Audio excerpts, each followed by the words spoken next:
पासे मूंखे ॿुधाईंदा हलूं तो गौसपुर में पुलिस घोटकी वासी प्रेमचंद के उड़ताणे आवाज़ ते हिरख जी अगवा थियण खां बचाए वरितो आहे। प्रेमचंद के दीगानी बिरादरी जे माण्हुनि उड़ताणे आवाज़ ते हिरखा ऐं शादी जो आसरो ॾेई कचे में घुरायो हो। अवांखे अपडेट कंदा हलूं। ब्रेकिंग न्यूज़ आहे त गौसपुर में पुलिस घोटकी वासी प्रेमचंद के उड़ताणे आवाज़ ते हिरख जी अगवा थियण खां बचाए वरितो आहे। प्रेमचंद के दीगानी बिरादरी जे माण्हुनि उड़ताणे आवाज़ ते हिरखा ऐं शादी जो आसरो ॾेई कचे में घुरायो हो। अहम ख़बर है अवां ताईं पहुंचाईंदा हलूं तो गौसपुर में पुलिस घोटकी वासी प्रेमचंद के उड़ताणे आवाज़ ते हिरख जी अगवा थियण खां बचाए वरितो आहे। तफ़सील मालूम कंदासीं बरकत भयो खां। जी बरकत, कहिड़ा अपडेट्स आहिनि?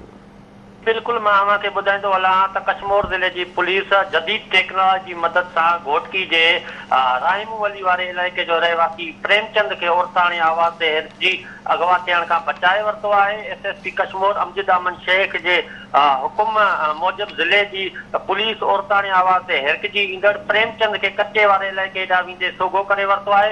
एसएसपी कशमोर अमजद अमन शेख राब्तो करण ते ॿुधायो आहे त गढ़ी तेगो जे कचे वारे इलाइक़े में रहंदड़ तेगानी बिरादरी जे अगवाकार टोले प्रेमचंद के उड़ताणे आवाज़ ते हिरकाए रिझाए शादी जो आसरो ॾेई कचे वारे इलाइक़े में घुराए अगवा करण जो मंसूबो जोड़ियो हो, जंहिंखे पुलिस जदीद टेक्नोलॉजी मदद सां ॾोयारनि जा नंबर ट्रेस करे घोटकी वासी प्रेमचंद खे अगवा थियण खां बचाए वरितो आहे। जी